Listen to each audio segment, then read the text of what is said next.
Hello everyone, it's Jamal Thomas. Welcome to the Progressive Soapbox. I did a longer video for the audience, but I want to do a short video of this because I want this to be very specific and to the point. Bibi Netanyahu gave a ridiculous speech yesterday claiming that Iran was somehow breaking the tenets of the nuclear agreement. Now, in claiming this, the responses to people were, for the most part, straightforward.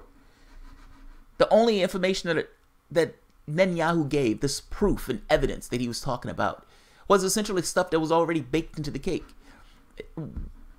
Right here. So he's saying Iran lied. But while Benjamin Netanyahu made much of the incriminating blueprints, incriminating photos, incriminating videos, and more, he supposedly revealed for the first time on Monday, critics argued that Israel's prime minister's evidence largely consists of old information that has been repackaged for political purposes but does nothing to undermine the nuclear accord. In fact, according to the National Iranian American Council, President Trita Persi said the concerns Netanyahu raised about Iran's nuclear program were the exact reasons why the international community negotiated an agreement to limit the country's nuclear capacities in the first place.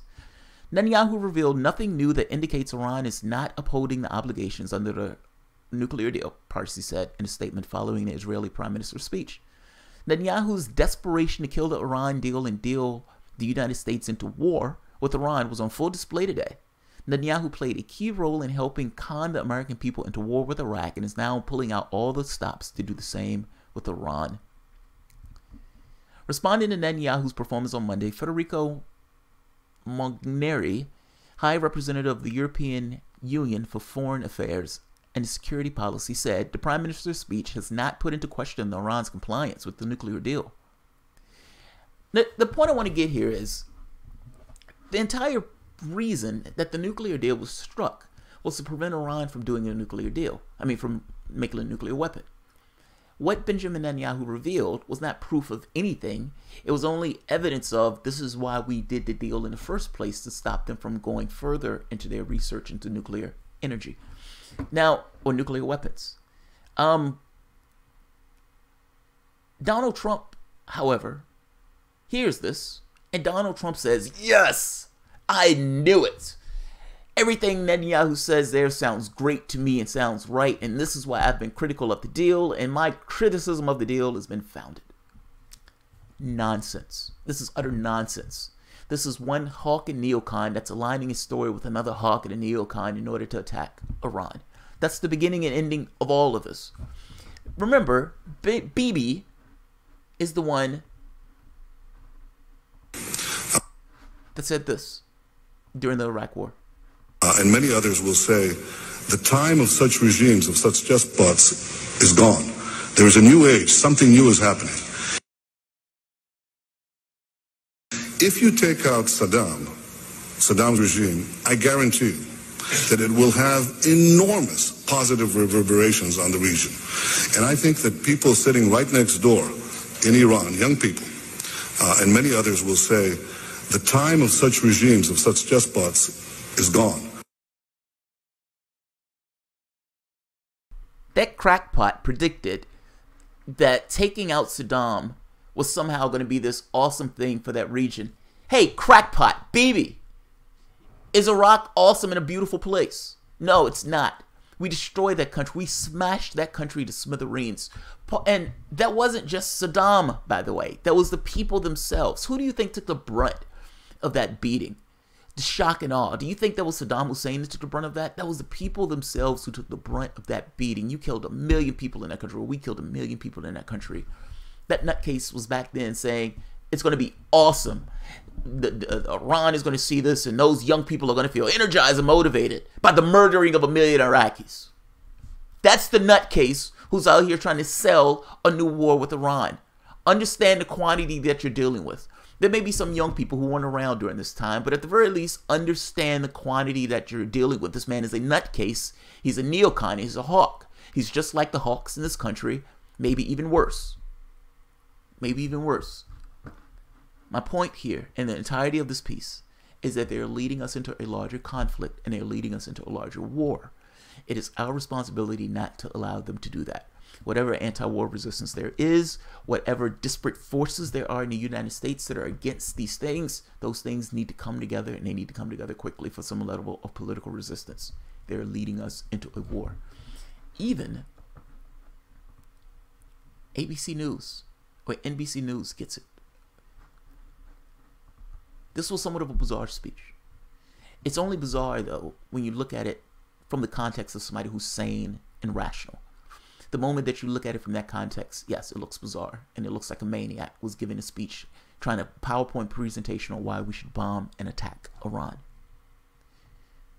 Impartial observers said Iran has not broken their deal. The people in Iran themselves.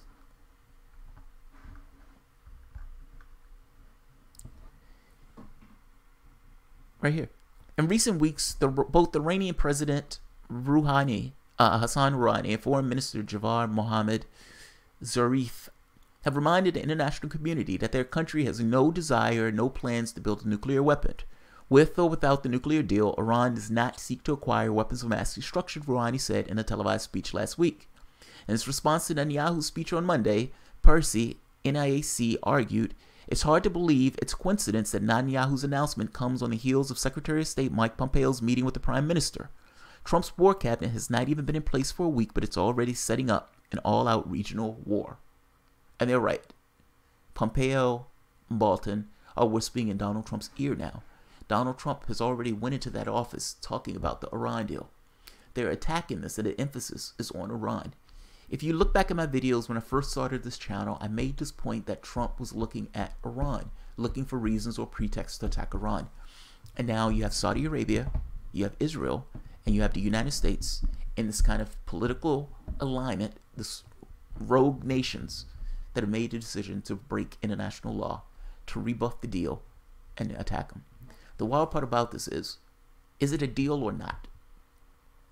Like, the international community signed on to this. What is the international community going to do when the United States decides to blow off another deal? What does the international community do? Macron said that Donald Trump is probably going to get rid of the deal, but talked about reworking a deal. What are you talking about reworking a deal? It was already a deal. How are you going to rework a deal? It's not a deal if you're continuously reworking that particular thing. If you create this kind of international pact and you have multiple countries that are involved in this particular thing, and those multiple countries said everything else in this is fine, and the United States is by itself saying we don't like this, why would the rest of the international community be okay with the United States saying we don't like this? It looks like the rest of the community will put pressure on the United States not to back out of that deal and be against the United States if the United States decides to back out that deal. Otherwise, what's the point of other signatories signing on to the deal? I mean, fuck, it completely obliterates the point in having international deals. I mean, come on. So that's just the news. When you hear Bibi Netanyahu give his predictions on what foreign policy should be for the United States, just remember that was the same maniac saying that there were going to be butterflies and rainbows if the United States went in and killed 1 million people in Iraq. Saddam's regime, if you take out Saddam's regime, I guarantee you that it will have enormous positive reverberations on the region. And I think that people sitting right next door in Iran, young people, and many others will say, the time of such regimes, of such despots, is gone. There is a new age. Something new is happening.